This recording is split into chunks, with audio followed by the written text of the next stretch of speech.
جب مشکل وقت آتا ہے ہم اپنوں کو تلاش کرتے ہیں۔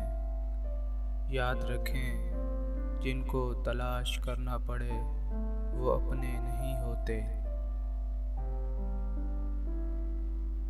جو لوگ تمہیں تکلیف میں اکیلا چھوڑ دیں تو سمجھ جاؤ کہ تمہاری ذمہ داری اللہ خود لینا چاہتا ہے۔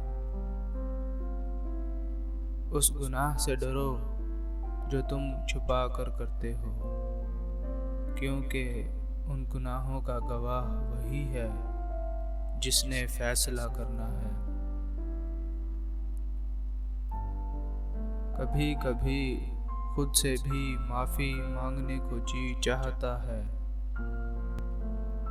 کیونکہ انسان انجانے میں اپنی ذات کے ساتھ بہت سی ناانصافیاں کر جاتا ہے۔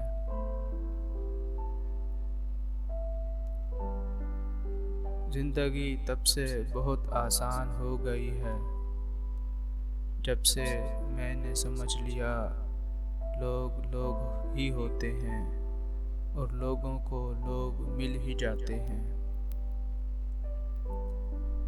میرے اپنوں نے دھکا مارا مجھے ڈبونے کے لیے، لیکن فائدہ یہ ہوا کہ میں تیرنا سیکھ گیا۔ کسی کو پرکھنا مت، کیونکہ پرکھنے سے کوئی اپنا نہیں رہتا۔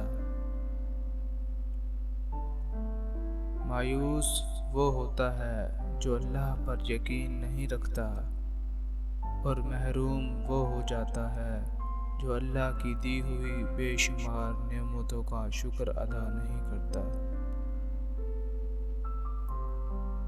میں نے جنت کی لالچ یا دوزخ کے ڈر سے اس کی عبادت نہیں کی، بلکہ اس لیے کرتا ہوں کیونکہ وہ عبادت کے لائق ہے۔ نیت اور سوچ اچھی ہونی چاہیے۔ اچھی باتیں تو کوئی بھی کر سکتا ہے۔